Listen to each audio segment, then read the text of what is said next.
Hi students, welcome back to my channel. Today we are learning about C constants. If you don't want others or yourself to change existing variable values, you can use the constant keyword. This will declare the variables as constant, which means unchangeable and unreadable. ఇక్కడ ఏమనుందంటే మనం ఒక వాల్యూని వేరియబుల్లో store చేస్తాం. Store చేసిన తర్వాత మనం ఆ వాల్యూని చేంజ్ చేయకూడదు అంటే మనం కాన్స్టెంట్ అనే ఈ కీవర్డ్ని యూజ్ చేసి ఆ వేరియబుల్ని చేంజ్ చేయకుండా ఉంటాం.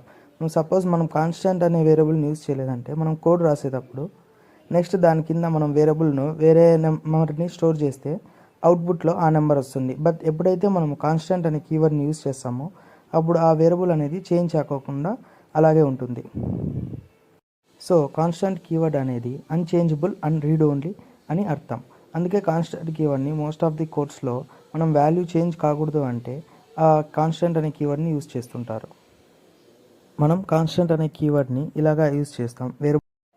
నెక్స్ట్ ఇక్కడ ఒక ఎగ్జాంపుల్ అనేది ఉంది. ఇక్కడ కోడ్ ఏమని రాశారంటే ash include studio dot H అంటే మనం ఇక్కడ లైబ్రరీని input output and dot H లైబ్రరీని ఇంక్లూడ్ చేస్తున్నాం.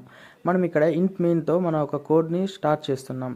ఇక్కడ మనం ప్రీవియస్గా చూసిన కోడ్కి ఈ కోడ్కి డిఫరెన్స్ ఏంటంటే మనం కాన్స్టాంట్ అనే కీవర్డ్ని ఇంటీజర్ ఒక ముందర పెట్టుకుంటున్నాం. ఇంటీజర్ పెట్టుకొని మినిట్స్ పర్ హవర్స్ అని రాసాం. తర్వాత ఈక్వల్ టు పెట్టి 60 అని ఇచ్చాం. మనము కాన్స్టాంట్ ఇంట్ మినిట్స్ పర్ హవర్ అనేది ఇక్కడ వేరియబుల్ ఒక నేమ్. కాన్స్టాంట్ అనేది మనం కీవర్డ్ అంటే ఆ 60 అనేది మనం చేంజ్ చేయకుండా జస్ట్ కాన్స్టాంట్గా ఫిక్స్ చేసేదానికి మనము కాన్స్టాంట్ అని యూస్ చేస్తాం. దాని తర్వాత నెక్స్ట్ లైన్లో కాన్స్టాంట్ ఫ్లోట్ పిఐ అని ఉంది.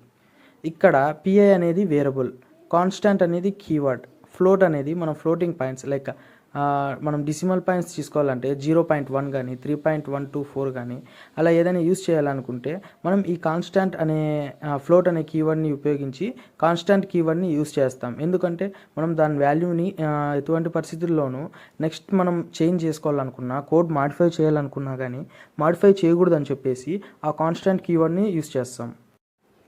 నెక్స్ట్ మనము ప్రింట్ఎఫ్ అని యూస్ చేసి పర్సెంటేజ్ డి అనేది అంటే డిసిమల్ అంటే నెంబర్స్ని యూజ్ చేసేటప్పుడు లైక్ 60 కానీ 70 కానీ 80 కానీ 90 కానీ లేదా మనం నేమ్ ఒకనే యూజ్ చేసేటప్పుడు ఆ పైన ఇచ్చిన వాల్యూని మనం కింద తెప్పించేయాలనుకుంటే మనం ఈ పర్సెంటేజ్ అని ఇచ్చేసి డి అనే యూజ్ చేస్తాం.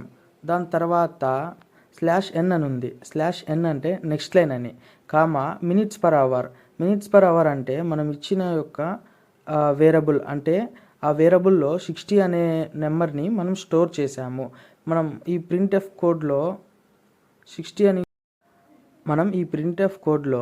మనం ఇచ్చిన వేరియబుల్ ఒక నేమ్ మినిట్స్ పర్ అవర్ దాంట్లో ఉన్న వాల్యూని 60ని ఇక్కడ పర్సెంటేజ్ డితో మనము అవుట్పుట్లో అనేది యూజ్ చేసి అవుట్పుట్లో 60 అని వచ్చేలాగా చేయొచ్చు. కింద మీకు బెటర్ ఎగ్జాంపుల్ చెప్పాలంటే కింద చూడండి పర్సెంటేజ్ ఎఫ్ తర్వాత /n అంటే నెక్స్ట్ లైన్ కామా పిఐ. ఈ పిఐ అనేది వేరియబుల్ యొక్క నేమ్. ఇందులో మనం ఫ్లోటింగ్ పాయింట్స్ తీసుకొని 3.14 అని మనం ఈ నెంబర్ని మనం పిఐలో స్టోర్ చేసాం.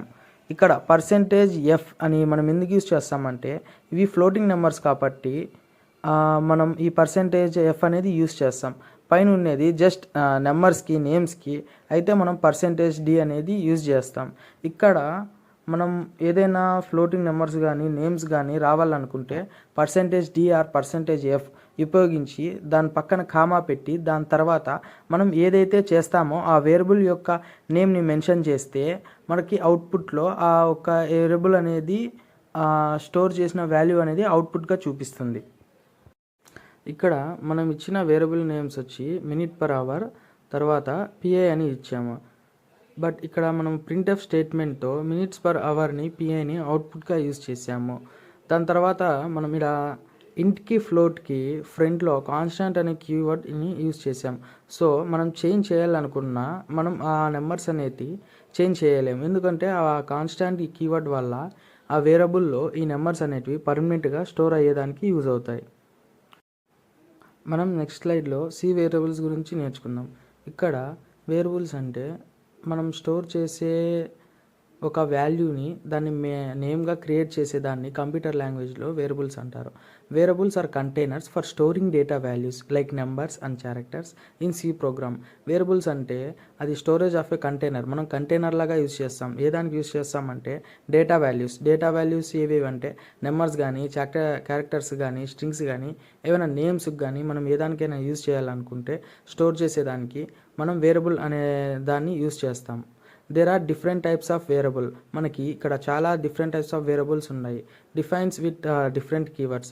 మనం దానిని డిఫరెంట్ నేమ్స్తో పిలుస్తాం. ఫర్ ఎగ్జాంపుల్ కింద చూడండి, ఇంట్ ఫ్లోట్ క్యార్ అని ఉంది. ఇంట్ అంటే ఇంటీజర్, ఫ్లోట్ అంటే ఫ్లోటింగ్ పాయింట్స్, క్యార్ అంటే క్యారెక్టర్. ఇంట్లో మనము స్టోర్ ఇంటీజర్స్, హోల్ నెంబర్స్ అన్నీ మనం యూజ్ చేస్తాం without decimal such as a 1 2 3 or a -1 2 3. మనము 0.1 కానీ 0.3 కానీ అలా యూజ్ చేయకుండా జస్ట్ నెంబర్స్ని ఒకటే మనకి మైనస్ నుంచి ప్లస్ వరకు ఏవైతే నెంబర్స్ ఉంటాయో దాన్ని మనము ఇంటీజర్లో స్టోర్ చేస్తాం. నెక్స్ట్ ఫ్లోట్లో అనేది మనం ఫ్లోటింగ్ పాయింట్ నెంబర్స్ నోటే మనం సేవ్ చేస్తాం విత్ డిసిమల్ పాయింట్స్ అంటే మనకు తెలుసు కదా, ఏవైనా 4 లెటర్స్ మధ్యలో ఒక డాట్ కానీ ఏమైనా ఉంటే దాన్ని డిసిమల్ పాయింట్స్ అంటారు. అంటే ఇప్పుడు 1/8 అలా ఏదైనా వచ్చిందనుకో అది మనకి ఫ్లోటింగ్ పాయింట్స్ నెంబర్స్లో వస్తుంది. సో అట్లాంటి వాటికి మనం ఫ్లోటింగ్ పాయింట్స్ అని యూజ్ చేస్తాం. ఇక్కడ 19.99 ఆర్ -19.99 ఇలా ప్లస్ అయినా మైనస్ అయినా మనకి ఫ్లోట్ అని ఉంటే డిసిమల్ పాయింట్స్లో మనం యూజ్ చేస్తాం. నెక్స్ట్ వచ్చి క్యార్ అంటే క్యారెక్టర్. Stores single character. మనకి క్యారెక్టర్ అనేది జస్ట్ ఒక సింగిల్ క్యారెక్టర్ని యూజ్ చేస్తుంది. అది ఏదంటే మనకి ఇక్కడ మనకి క్యాపిటల్ ఏ అయినా అయ్యిండొచ్చు, క్యాపిటల్ బి అయినా అయ్యిండొచ్చు, లేకపోతే స్మాల్ ఏ అయినా అయ్యిండొచ్చు, స్మాల్ బి అయినా అయ్యిండొచ్చు. ఇలా వాల్యూస్ని మనము సింగిల్ కొటేషన్లో మనం యూజ్ చేసి రాస్తాము. దీనికి సపరేట్గా యాస్కీ వాల్యూస్ అనేది కూడా ఉంటాయి. కింద మనకి ఒక సింటాక్స్ అని ఇచ్చారు చూడండి. Type variable name equals to value. ఇది వచ్చి మనం రాసే కోడ్ యొక్క వేరియబుల్ యొక్క నేమ్. మనకి టైప్ అంటే ఇక్కడ ఇంటీజర్, ఫ్లోట్, క్యారెక్టర్ ఈ మూడింటిని టైప్స్ అని అంటాం. ఇవన్నీ డేటా టైప్స్ కిందికి వస్తుంది. సో సింటాక్స్లో టైప్ అంటే డేటా టైప్స్ అనేది మనం ఫస్ట్ ఆఫ్ ఆల్ ఏ డేటా టైప్ని యూజ్ చేస్తున్నామో దాన్ని మనం మెన్షన్ చేయాలి. తర్వాత వేరియబుల్ నేమ్, మనం ఆ వేరియబుల్ నేమ్ని డిక్లేర్ చేయాలి. ఆ వేరియబుల్ నేమ్ వచ్చి ఇది mixed combination of letters and words and some specific characters అని కూడా అంటాము. తర్వాత వాల్యూ, మనం ఏదైతే వాల్యూ ఇస్తామో ఒకవేళ 15 కానీ 16 కానీ ఒకవేళ నేమ్స్ అయితే నేమ్స్ని కూడా వాల్యూ అనే అంటారు. కింద ఎగ్జాంపుల్ ఇచ్చారు చూడండి. డిక్లేర్ ఏ వేరియబుల్ అంటే ఇంట్ అనేది data type, my number just వాళ్ళు ఏమని ఇచ్చారంటే మై నెమ్ అని ఇచ్చారు. మై నెంబర్ అని ఇచ్చారు, అది ఇనిషియల్ స్టేజ్. ఇక్కడ మనం కాన్స్టెంట్ కీవర్డ్ అనేది యూజ్ చేయలేదు. దాని తర్వాత నెక్స్ట్ లైన్లో ఏముందంటే assign A value to the variable. ఆ మై నెంబర్ అనేది ఒక వేరియబుల్, దానికి మనం వాల్యూ అనేది ఇవ్వాలి. మై నెంబర్ అని ఇచ్చి ఈక్వల్ టు పెట్టేసి 15 పెట్టేసి మనం ఎన్కోటేషన్స్ పెట్టేస్తే ఆ మై నెంబర్ అనే వేరియబుల్లో ఈ 15 అనే నెంబర్ని స్టోర్ అవుతుంది.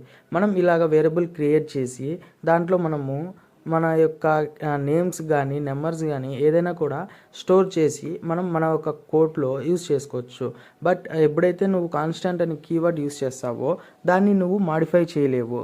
సో మనకి కాన్స్టెంట్ అనే కీవర్డ్ ఇక్కడ లేదు కాబట్టి నెక్స్ట్ లైన్లో మనం మై నెంబర్ అని చెప్పేసి ఒకవేళ 16 17 కూడా ఇచ్చామనుకో అప్పుడు మనకి 17 ఇస్తే 17 అని అవుట్పుట్ చూపిస్తుంది.